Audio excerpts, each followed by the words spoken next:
Hello दोस्तों, good morning. स्वागत है फिर से आप सभी का एमजेटी एजुकेशन में। दोस्तों आज है 25 फरवरी और आज की वीडियो में हम लोग बात करेंगे 25 फरवरी 2024 के मोस्ट इंपोर्टेंट करंट अफेयर के क्वेश्चंस के बारे में। वीडियो अगर पसंद आए तो इसे लाइक कीजिएगा, शेयर कीजिएगा और चैनल पर सब्सक्राइब जरूर करना, चैनल पर अगर नए आए हो तो, क्योंकि आने वाली वीडियो का नोटिफिकेशन तभी आपके पास पहुंचेगा। बेल आइकन को भी प्रेस कर लेना।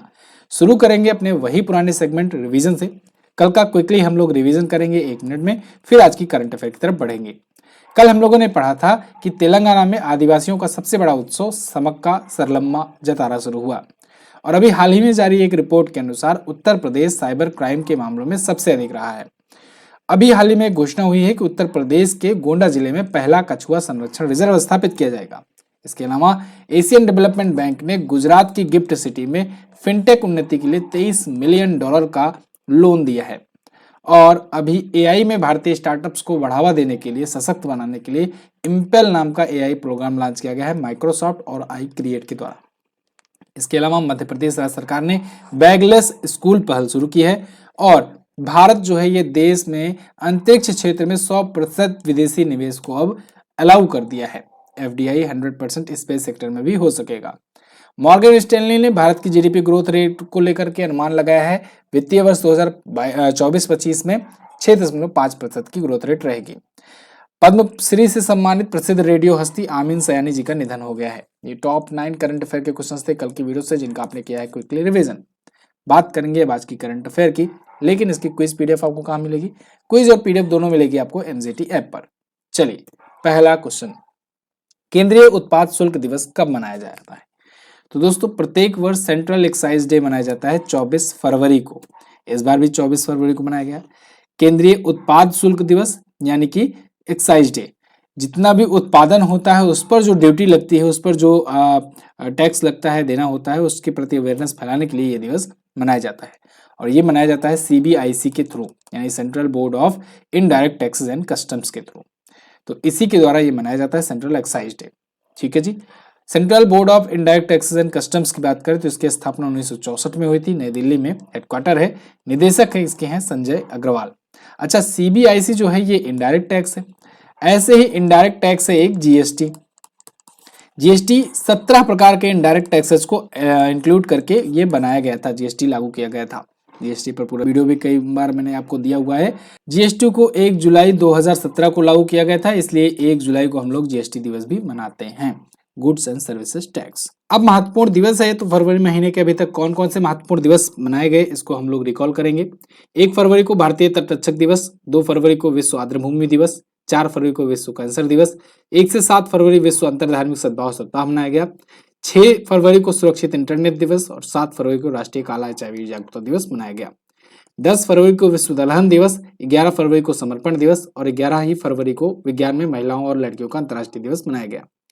13 फरवरी को विश्व रेडियो दिवस, 13 फरवरी को ही राष्ट्रीय महिला दिवस मनाया जाता है। 12 फरवरी को अंतर्राष्ट्रीय मिर्गी दिवस और 12 फरवरी को राष्ट्रीय उत्पादकता दिवस मनाया गया। इसके अलावा 15 फरवरी को अंतर्राष्ट्रीय बाल कैंसर दिवस मनाया गया। 15 फरवरी विश्व मानव विज्ञान दिवस और 18 फरवरी को विश्व व्हेल दिवस मनाया गया। 20 फरवरी को विश्व सामाजिक न्याय दिवस और 21 फरवरी को अंतर्राष्ट्रीय मातृभाषा दिवस मनाया गया। वहीं 22 फरवरी को विश्व चिंतन दिवस और 24 फरवरी को केंद्रीय उत्पाद शुल्क दिवस मनाया गया। क्लियर है? ये फरवरी के महत्वपूर्ण दिवस हैं।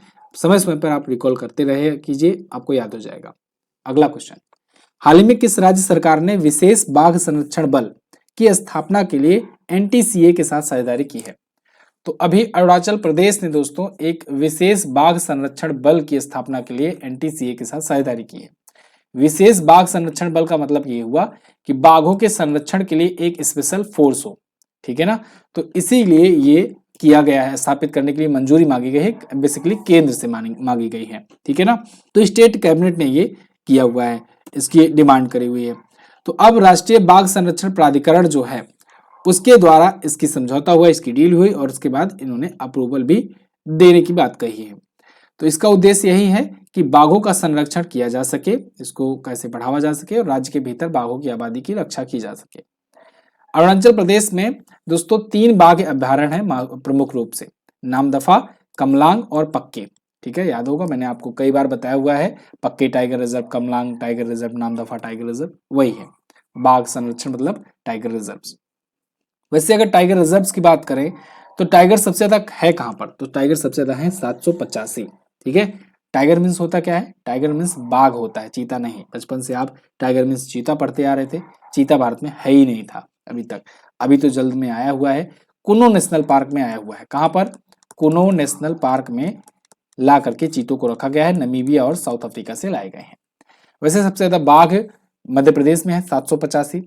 भारत में 54वां टाइगर रिजर्व अभी वीरांगना दुर्गावती टाइगर रिजर्व को बनाया गया और ये भी एमपी में है। ठीक है, हाल ही में हर घर जल योजना में 100% संतृप्ति हासिल करने वाला पूर्वोत्तर का पहला और देश का 10वां राज्य कौन बना, तो ये भी बन गया है दोस्तों अरुणाचल प्रदेश। अरुणाचल प्रदेश दोस्तों जो हर घर जल योजना चलती है ना केंद्र सरकार की, उसकी 100% संतृप्ति हासिल किया है, यानी कि 100% ये यहाँ पर लागू हो चुका है हर घर जल योजना।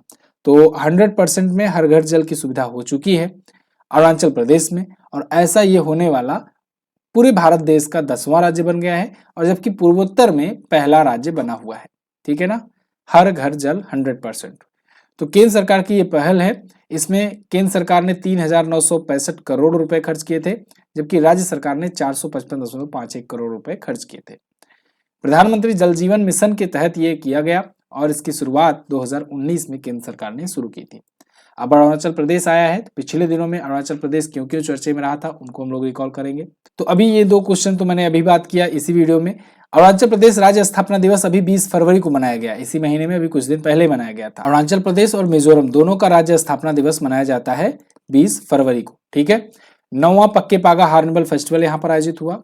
आदि केकेर तिब्बतीय निवासियों द्वारा हस्तनिर्मित कालीन और वांचो कम्युनिटी द्वारा बनाई गई लकड़ी की वस्तुएं, इन 3 को अभी जीआई टैग दिया गया था। 42 वर्षों तक लापता रहने के बाद अरुणाचल प्रदेश में उड़ने वाली गिलहरी देखी गई थी। अरुणाचल प्रदेश अगर मैप में आप देखना चाहोगे तो यहाँ पर मिलेगा, भारत का सबसे पूर्वी राज्य है अरुणाचल प्रदेश। ईटानगर इसकी कैपिटल है। पेमा खांडू यहाँ के सीएम है बीजेपी पार्टी से।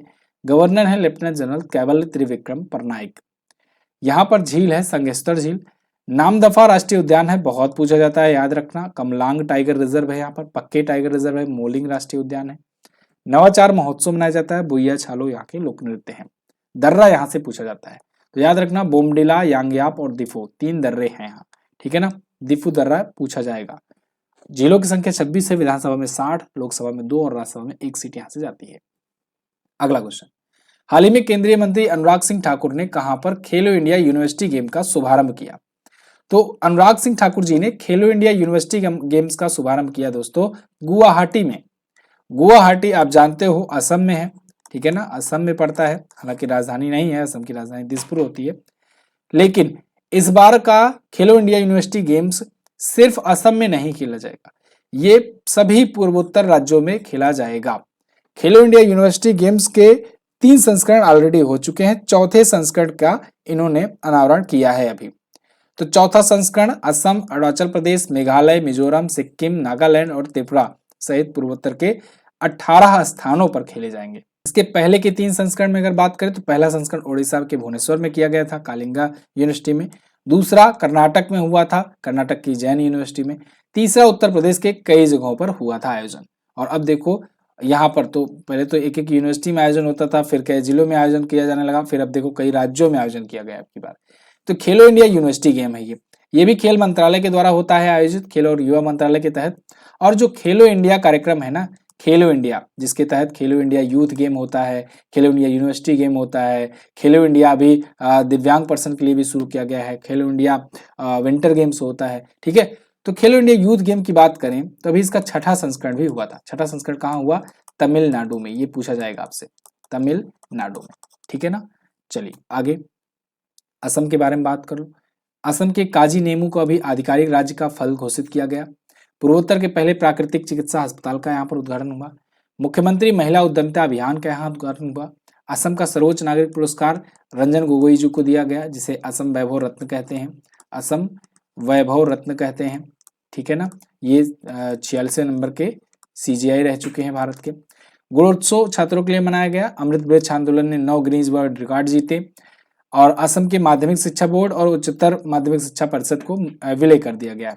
विश्वनाथ घाट भारत का सबसे पर्यटन गांव बना है। मुख्यमंत्री असम आत्मनिर्भर अभियान शुरू किया गया, सरपंच संवाद मोबाइल ऐप लॉन्च किया गया। ये असम से रिलेटेड रिवीजन पॉइंट्स है। अब रिवीजन पॉइंट है इसलिए मैं इसको जल्दी जल्दी आपको रिवीजन करवाता हूँ, क्योंकि मैं ये मानता हूँ कि ये आप लोग कई बार पढ़ चुके हो। ठीक है, तो अब देखो पिछले दिनों में रिवीजन पॉइंट्स फिर से शुरू किए गए हैं ज्यादा से ज्यादा दिए जाने के। वीडियो थोड़ा सा अगर लंबी जाए तो परेशान मत होना, आपका रिकॉल ज्यादा से ज्यादा हो इसीलिए ये किया जाता है आपके लिए। ठीक है ना। चलिए, हेमंत बिस्वा शर्मा यहाँ पर सीएम है, गुलाब चंद्र कटारिया यहाँ के गवर्नर हैं।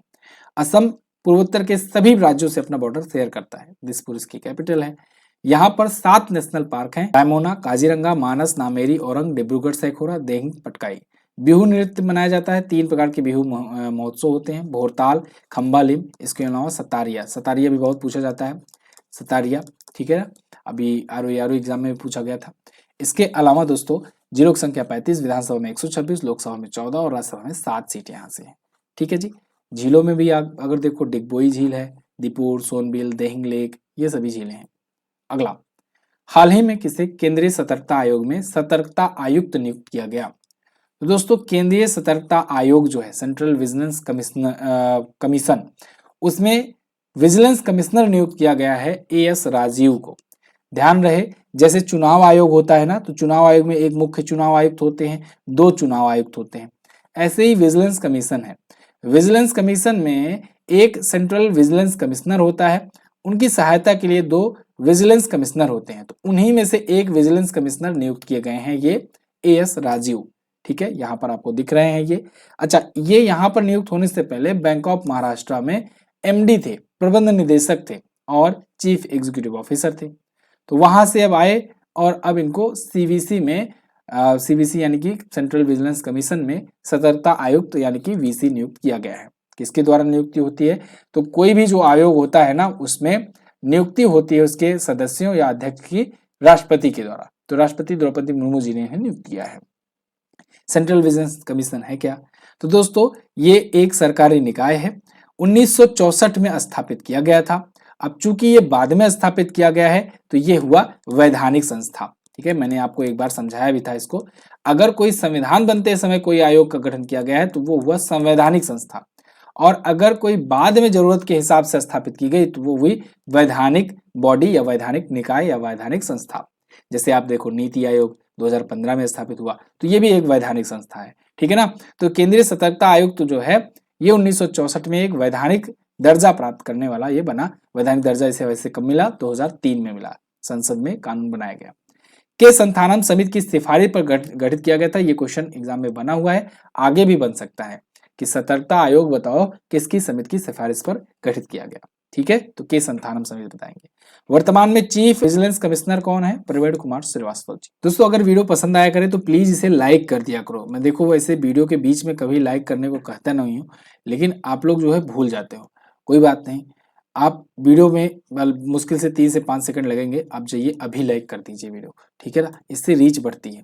जब मैं कहना बंद कर देता हूं तो आप लोग लाइक नहीं करते हो, भूल जाते हो। कुछ ही लोग हैं जो लाइक करते हैं। ये प्रमुख नियुक्तियां हैं जो पिछले दिनों में हुई हैं, इनको हम लोग रिवीजन करेंगे। संजय कुमार जैन आईआरसीटीसी का अध्यक्ष और प्रबंध निदेशक इनको बनाया गया। रणजीत कुमार अग्रवाल आईसीएआई के अध्यक्ष। एनपीसीआई के गैर कार्यकारी अध्यक्ष और स्वतंत्र निदेशक बनाए गए अजय कुमार चौधरी। नवीन ताहिलयानी ये टाटा डिजिटल के एमडी और सीईओ बनाए हैं। रवि कुमार झा को एलआईसी म्यूचुअल फंड का एमडी सीईओ बनाया गया है। लेफ्टिनेंट जनरल उपेंद्र द्विवेदी भारतीय सेना के नए उप प्रमुख होंगे। पवन कुमार वित्त मंत्रालय में मुख्य सलाहकार हैं। पीएस दिनेश कुमार को कर्नाटक हाईकोर्ट का नया मुख्य न्यायाधीश नियुक्त किया गया है। अनिल कुमार लोहाटी ये ट्राई के नए अध्यक्ष हैं। वाइस एडमिरल एएन प्रमोद नौसेना संचालन महानिदेशक हैं। अरविंद पनगढ़िया 16वें वित्त आयोग के चेयरमैन है, सबसे इंपॉर्टेंट। ठीक है, आगे किस कंपनी ने देश के कुछ प्रमुख आईआईटी संस्थानों के साथ मिलकर हनुमान नाम का एआई मॉडल लॉन्च किया? तो दोस्तों हनुमान नाम से एआई मॉडल बनाया है रिलायंस इंडस्ट्रीज ने। रिलायंस इंडस्ट्रीज ने कई सारे आईआईटी संस्थानों के साथ मिल करके टाई अप करके हनुमान नाम का एआई मॉडल यानी एआई चैटबॉट बना रहा है। बेसिकली चैटबॉट आप समझो वही जैसे चैट जीपीटी होता है, ऐसे ही चैटबॉट बन रहा है। तो चैटबॉट मतलब ये कि एआई की मदद से रिप्लाई वगैरह देगा, लोग जो क्वेश्चंस पूछेंगे उनको रिप्लाई जवाब देगा। लोग कुछ काम करवाना चाहेंगे, कोई मान लो अगर एस्से लिखवाना चाह रहा है, कोई लेटर लिखवाना चाह रहा है, कोई आर्टिकल लिखवाना चाह रहा है, तो वो सब ये मदद करता है चैटबॉट जो होता है। यहाँ पर रिलायंस इंडस्ट्रीज ने इसे लॉन्च करने की बात कही है। हनुमान नाम दिया गया है। रिलायंस जियो, इन्फोकॉम और आईआईटी बॉम्बे सहित 8 यूनिवर्सिटी इसमें शामिल हो रहे हैं ग्रुप में और इस प्रोजेक्ट पर काम करेंगे। आने वाले 1-2 महीने में इसे लॉन्च किया जाएगा। अभी लॉन्च नहीं हुआ है, अभी इस पर बनने की बातचीत चल रही है, ठीक है ना, बन रहा है। खास बात इसकी ये भी होगी कि ये 11 स्थानीय भाषाओं में काम कर सकेगा, ठीक है। शुरुआत में 11, आगे चल करके बहुत सारी और भाषाएं इसमें शामिल की जाएंगी। आप हिंदी भाषा में बुक अगर लेना चाहते हो तो हिंदी भाषा में अपनी ब्रह्मास्त्र ले सकते हो। इसका इंग्लिश वर्जन तो पीडीएफ फाइल में ही अवेलेबल है केवल, लेकिन हार्ड कॉपी में बुक फॉर्मेट में आपके घर तक ब्रह्मास्त्र जनवरी से दिसंबर 2023 का ये प्रश्नोत्तर माध्यम में चैप्टर वाइज डिटेल कंटेंट आपको पहुंचाया जा रहा है। अमेजन पर आप जाकर के ऑर्डर कर सकते हो, लिंक डिस्क्रिप्शन में है। ये सारे चैप्टर्स हैं, डिटेल एक्सप्लेनेशन है कुछ इस प्रकार से, क्वेश्चंस रहेंगे, ऑप्शंस रहेंगे, उनके डिटेल एक्सप्लेनेशन रहेंगे। जो स्टैटिक होगा रिलेटेड क्वेश्चन का वो भी आपको बताया जाएगा। ऐसा चैप्टर वाइज हर एक चैप्टर में है। राज्यवार घटनाएं हैं, यानी कि आप अगर किसी स्टेट स्पेशल एग्जाम की तैयारी कर रहे हो तब भी बेनिफिशियल होगा। देशवार घटनाएं भी हैं यहाँ पर।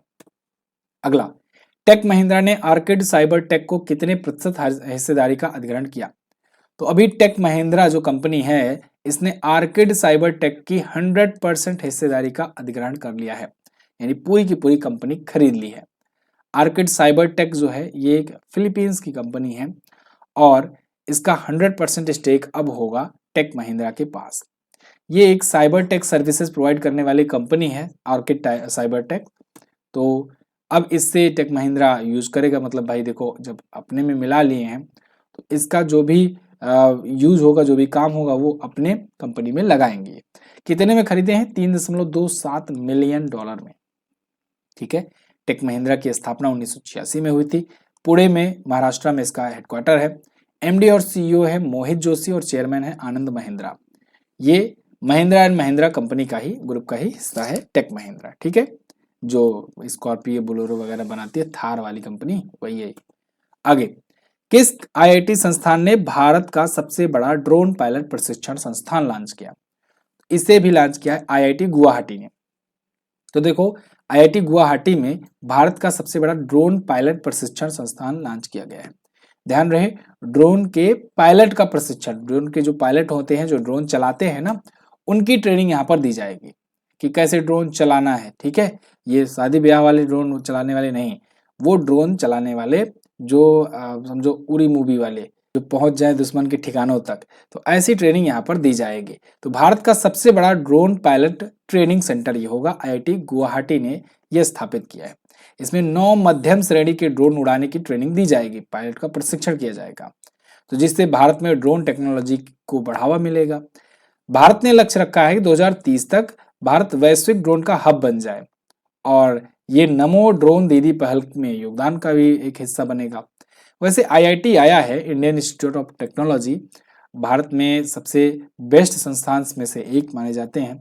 सबसे इंडिया के सबसे जो बेस्ट थिंक टैंक्स होते हैं वो यहाँ पर जाते हैं पढ़ने। आईआईटी से रिलेटेड जो क्वेश्चंस बने हैं उनका रिकॉल करेंगे। तो आईआईटी जम्मू जो है ये भारत का पहला ध्वनि आधारित एंटी ड्रोन सिस्टम अभी शुरू किया है। मैंने आपको इसके बारे में बताया था बहुत अच्छे से। आईआईटी मद्रास जो भारत का पहला 155 मिलीमीटर का स्मार्ट बारूद, स्मार्ट बुलेट बनाया है।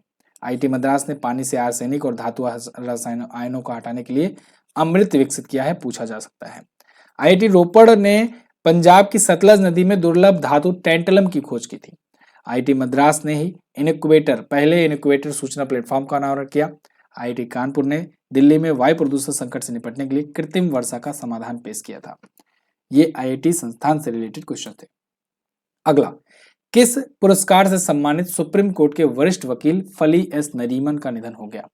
तो दोस्तों, फली एस नरीमन बहुत बड़ा नाम, आप समझो कि भारत के इतिहास में जो सबसे जो टॉप के जो रहते नहीं है वकील, लॉयर्स, उनमें इनका नाम आता था, फली एस नरीमन। इनका निधन हो गया। जैसे राम जेठमलानी वगैरह जी थे, वैसे ही फली एस नरीमन थे। इनको पद्म विभूषण और पद्म भूषण दोनों से सम्मानित किया जा चुका था। सुप्रीम कोर्ट के वरिष्ठ वकील थे, इनका भी निधन हो गया है। 95 ईयर की एज में इनका निधन हुआ है। तो 1972 में ये भारत के अतिरिक्त सॉलिसिटर जनरल बने थे। 1991 से 2010 तक ये बार एसोसिएशन ऑफ इंडिया की अध्यक्षता किए। 1991 में पद्म भूषण और 2007 में पद्म विभूषण से इनको सम्मानित किया गया था। इनकी एक पुस्तक भी है, you must know your constitution. Clear? तो इनका निधन हो गया है। ये थे टॉप 9 करंट अफेयर के क्वेश्चंस आज के वीडियो से, और जिनका आपने किया है बहुत ही बेहतरीन तरीके से एनालिसिस और समझा हुआ है। अगर जो कोई क्वेश्चन नहीं समझ में आया आप हमें कमेंट करके बता सकते हैं। मिलेंगे अब अगली क्लास में। अच्छा, इससे पहले पीडीएफ अगर डाउनलोड करना चाहते हो डिटेल वाली, तो आप टेलीग्राम ग्रुप पर आओ। टेलीग्राम चैनल अपना एमजेटी एजुकेशन के नाम से ही है, आप जाकर के वहाँ सर्च करोगे मिल जाएगा। व्हाट्सएप चैनल पर भी आप वन लाइनर रिविजन कर सकते हो, वन लाइनर यहाँ भेजा जाता है। कल मैंने आपसे क्वेश्चन पूछा था, Dada Saheb Phalke international film festival award में बेस्ट एक्ट्रेस का अवार्ड किसने जीता? तो रानी मुखर्जी ने जीता हुआ है। और भारत का सबसे लंबा राजमार्ग आज के टाइम पर कौन है? दिल्ली मुंबई एक्सप्रेसवे है। आज आपको क्या बताना है? आज आपको बताना है भारत का पहला कछुआ पुनर्वास केंद्र कहां पर है। दूसरा, प्रसिद्ध मेदाराम जतारा महोत्सव निम्न में से किससे संबंधित है? दोनों क्वेश्चन कल की वीडियो से है, अगर आपने देखा होगा तो जरूर आप आंसर कर पाओगे। तो डिटेल में आंसर करने का प्रयास करना। इसकी क्विज पीडीएफ आपको एमजेटी ऐप पर मिलेगी। मैं मिलूंगा आपको कल की वीडियो में। तब तक के लिए नमस्कार, जय हिंद, वंदे मातरम।